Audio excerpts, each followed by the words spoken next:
Welcome. আজ আমরা অষ্টম শ্রেণীর সিলেবাসের অন্তর্ভুক্ত উপপাদ্য 4 নিয়ে আলোচনা করব, যা প্রথম ইউনিট টেস্ট সিলেবাসের অন্তর্ভুক্ত রয়েছে। এখানে বিবৃতিতে কি বলা রয়েছে? কোন ত্রিভুজের দুটি বাহুর দৈর্ঘ্য সমান হলে তাদের বিপরীত কোণগুলির পরিমাপ সমান হবে।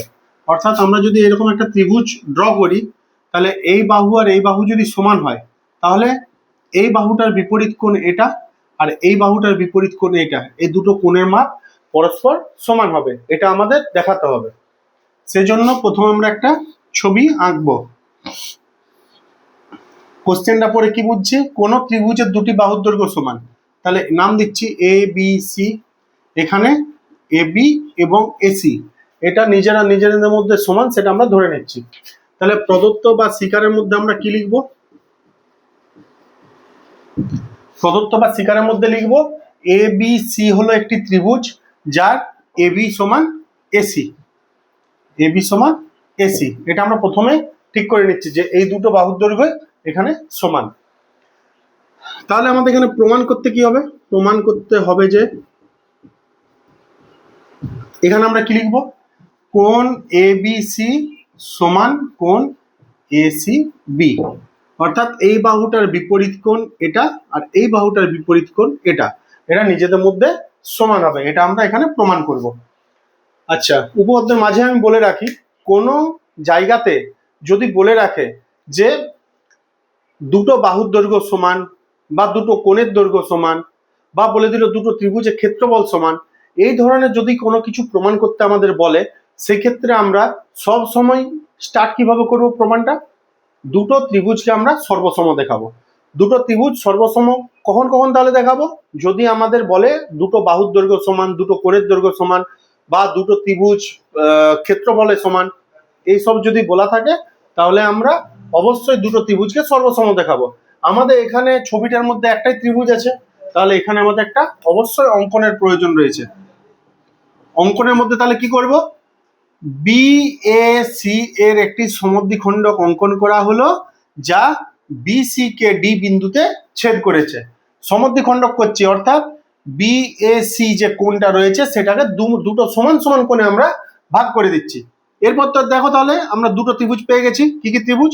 ত্রিভুজ এ বি ডি এবং ত্রিভুজ এ সি ডি। এই দুটো ত্রিভুজ থেকে আমরা কি কি পাবো? তিনটে কন্ডিশন আমাদের সমান দেখাতে হবে। সর্বসম করার শর্তটাই রয়েছে যে আমাদের তিনটে কন্ডিশন সমান দেখাতে হবে। কি কি কন্ডিশন? দুটো ত্রিভুজের মধ্যে এই ত্রিভুজের একটা বাহু এই ত্রিভুজের একটা বাহুর সাথে সমান, এই ত্রিভুজে আরেকটা বাহু এই ত্রিভুজের একটা বাহুর সাথে সমান, এই ত্রিভুজে একটা বাহু এই ত্রিভুজে একটা বাহুর সাথে সমান। অর্থাৎ এই ত্রিভুজের তিনটে বাহু এই ত্রিভুজের তিনটে বাহুর সাথে সমান যদি দেখিয়ে দিই, তাহলে বলে দেবো সর্বসম। এই ত্রিভুজের একটা বাহু দুটো কোণ, এই ত্রিভুজের একটা বাহু দুটো কোণ যদি সমান দেখিয়ে দিই, তাও বলে দেবো সর্বসম। এই ত্রিভুজের দুটো বাহু একটা কোণ, এই ত্রিভুজের দুটো বাহু একটা কোণ যদি সমান দেখিয়ে দিই, তাও বলে দেবো আমরা সর্বসম। শুধুমাত্র এই ত্রিভুজের তিনটে কোণ ওই ত্রিভুজের তিনটে কোণের সাথে যদি সমান হয়, সেক্ষেত্রে আমরা বলবো না যে এরা সর্বসম, এরা তখন সদৃশ্য কোণী হয়, সেটা আলাদা জিনিস, ওটা ক্লাস 10-এ তোমরা পাবে। তাহলে আমরা তিনটে কন্ডিশন আমরা দুটো ত্রিভুজের মধ্যে সমান দেখাবো। তাহলে কি কি সমান কন্ডিশন আছে? এ বি ডি এই ত্রিভুজটার এ বি এবং এ সি ডি এই ত্রিভুজের এসি, এ বি সমান এসি। কেন সমান? কারণ ওই যে প্রদত্তের মধ্যেই বলা ছিল। তাহলে আমরা ব্র্যাকেটে লিখে দেবো প্রদত্ত। একটা কন্ডিশন আমাদের হয়ে গেল। সেকেন্ড কন্ডিশন কি? এই কোণটার সাথে এই কোণটা সমান। কোণ বি এ ডি সমান কোণ সি এ ডি। কেন সমান? কারণ আমরা অঙ্কন করেছি। অঙ্কনের মধ্যে, আচ্ছা এখানে প্রমাণটা লিখতে ভুলে গেলাম। অঙ্কনের মধ্যে ভাষাটা আমি বোর্ডে যদিও লিখে নিই, অঙ্কনে কি বললাম? বি এ সি এর আমরা সমদ্বিখণ্ডক অঙ্কন করেছি। তাহলে সমদ্বিখণ্ডক করাচ্ছে মিন্স কি? দুটো কোণ সমান হবে।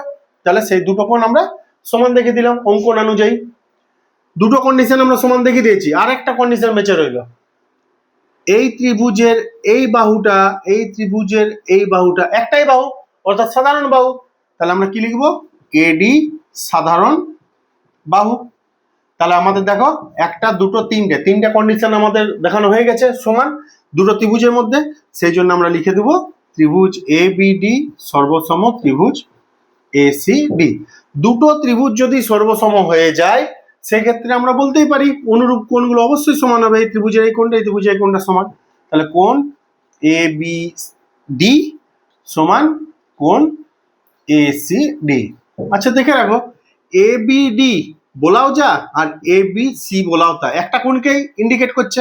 এখানেও এ সি ডি বলাও যা, এ সি বি বলাও তা, একটা কোণকে ইন্ডিকেট করছে।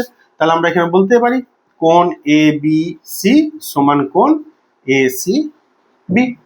এটাই তো আমাদের প্রমাণ করতে বলেছিল। দেখো আমাদের প্রমাণ হয়ে গেল। তা যে কোনো উপপাদ্য প্রমাণ করার সময় প্রমাণ পাঠটা খুব সাবধানতা অবলম্বন করে ভাবনা চিন্তা করে করতে হয়, জটিল বলে কিছু নয়, ভাবতে হবে। সমান কোন সমান দেখাতে বলেছে, বাহু সমান দেখাতে বলেছে, অবশ্যই আমরা শুরু কিভাবে করব, দুটো ত্রিভুজকে সর্বসম দেখানোর মাধ্যমে। যাই হোক, উপপাদ্যটা দেখে বোঝার চেষ্টা করবে, যদি তাও বুঝতে কোনো প্রবলেম থাকে কমেন্ট বক্স অবশ্যই জানাবে, আমি আবার বুঝিয়ে দেবো। ধন্যবাদ।